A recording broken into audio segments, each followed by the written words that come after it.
I don't know how I got here. Everything just falls like dominoes. And all of a sudden you find yourself in a prison, in a jail cell, and you never anticipating that wasn't your goal, but you ended up there because you hung around with the wrong people. Yeah, that's right. And I did everything I could to stay in Phoenix, and God shut every door in my face. If he wanted to talk to me, he would tell me, I don't care what you do, you're leaving this town. Because I had a friend that I went to work with the bank, and she was skinny, just like this pencil. She was skinny. Nice kid. She helped me move. Me and her got off work at the bank. Worked. And I tried to get out of that house before Felix would come by. Well, guess what? He came by. Oh. Just as we were wrapping it up. Wow. And she told me the same thing. I got biker friends. If you want him taken out, you let me know. Oh my God. That's horrible. Oh yes, baby. I hung around with the best of them. Wow. And wasn't trying to. But, I mean, you have a guy that's threatening me, threatening my dogs, and then he threatens a guy at work. Oh yeah, sure. Wow. And let me tell you something. There's plenty of dead bodies in the desert. Lots of them. Wow. And that was back in the late 70s, early 80s, when the mob still controlled Vegas. Yeah. Well, you know what Felix's brother was? What? A runner for the mob. Oh no. He was a runner for the mob. Wow. Now. Oh man, I'm sorry to hear that. Oh, he called me up. I'm going to kill you. He called me up numerous times. I'm going to kill you, and I'm going to kill your dogs when you ain't there. Because I work second shift. Well, remind me again. Why was he going to kill you? He was jealous of me. He was jealous. He was a jealous freak.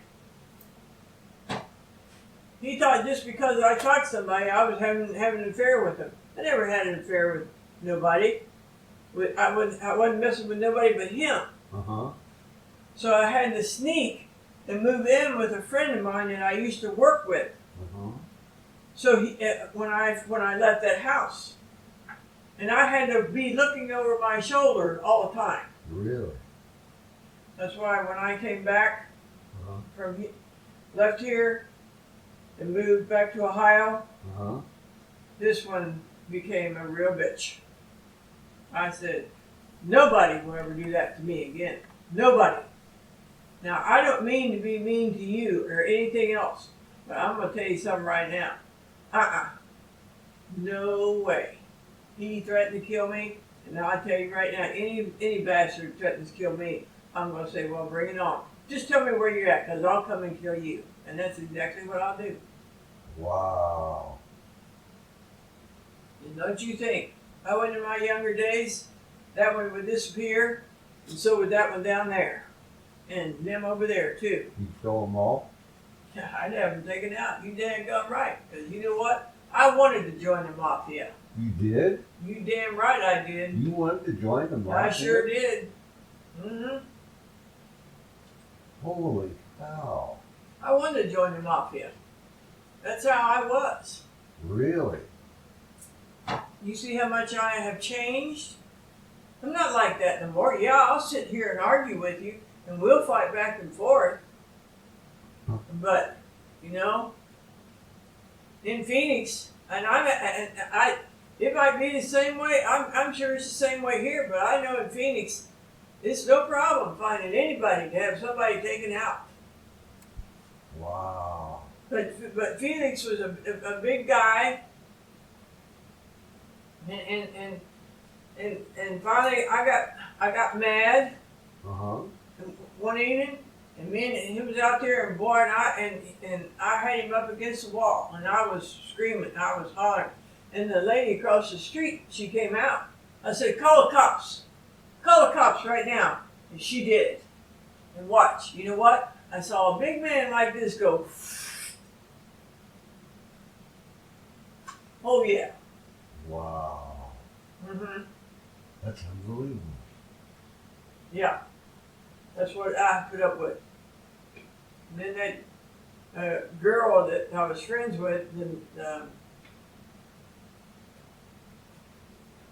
Nympho, and then she was, I moved in with her, and then she found out her husband had been making trips to San Diego and been seeing another woman, and then she divorced him, and then she was going to the Mr. Lucky's, which she knows, because I asked her. Who Yeah, knows? Louise. Okay. And she was going there every night and bringing home a different guy every night.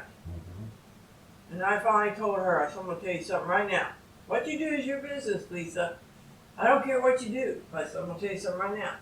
The first guy that tries to come to my door, he ain't going to nobody else's, because I'm going to blow his head off. And I didn't have a gun, but I had to tell her that.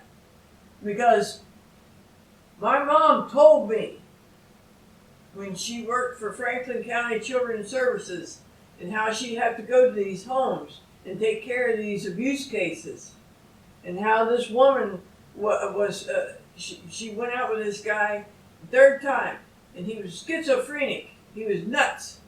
And he asked her to marry her. She says, I can't marry you. I don't know you. I've only been out with you 3 times. He took her hands and bent them back and broke her fingers and beat her up and threw her out the 2nd floor window and broke her leg, and her bone came through her leg. It took 6 cops to take him down. Wow. And my mom, and so I was cautious. I'm cautious. You know?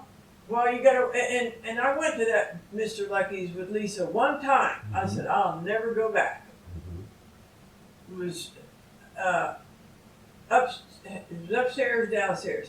Upstairs was country, downstairs rock and roll. Okay. The bar was the length from the end up here, probably down to the end of this of our sidewalk.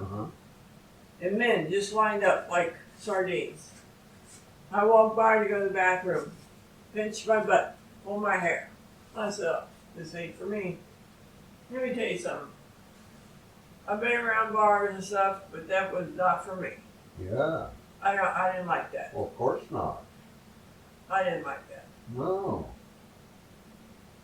That's abuse. That's sexual abuse. Well, but she went there every night, brought a different guy home.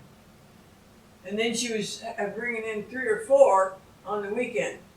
3 or 4 on a weekend? Yeah, seeing 3 or 4. And I was going with the guy, I was going with Larry. Me and, because I went to college, and me and him met, and we started going together.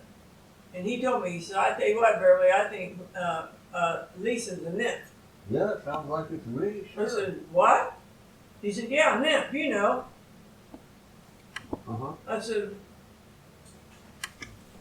well, I didn't think anything about it, but I said, yeah, I guess you're right. Yeah, sure. Because she had a schedule. So-and-so will be over this time. So-and-so will be over that time. So-and-so will be over this time. She was so low, she screwed her gynecologist. Oh. He came over one time. I saw him. I met him. And so, and I finally told her, I said, that's when I had it. Because, our bedrooms are right like ours. And they're in there screwing, and I'm hearing, oh, Yeah. I'm hearing it at 2 or 3 o'clock in the morning. Sure. I'm hearing it. Shouldn't have to. And like that, I said, and after Mom told me that story, I said, meh, you don't know what you're bringing home. Yeah. And that's why I told her, I said, I'm going to tell you right now, I don't care what you do. What you do is your business. Yeah. I said, but I'm going to tell you, you don't know what you're bringing home. Right. And you know what? Back in that day, it wasn't as dangerous as it is now. Not at all. But there was Ted Bundy running around, the serial killer, Uh-huh. and I don't know what state he was in. But these serial killers, and he could have killed her and then come in and killed me. And I finally told her, I said, "Well, tell you something right now. You go ahead and you do what you want to do. Do what you want to do." But I said, the next one, and I cussed, and I said, "The first MFer comes through my door, he ain't coming through nobody else's. I'll blow him away." And after that, she settled down. She met Danny, and then she just hung with him. But for a long time, and see, I moved in with her. This is incredible, Bev. I moved in with her in September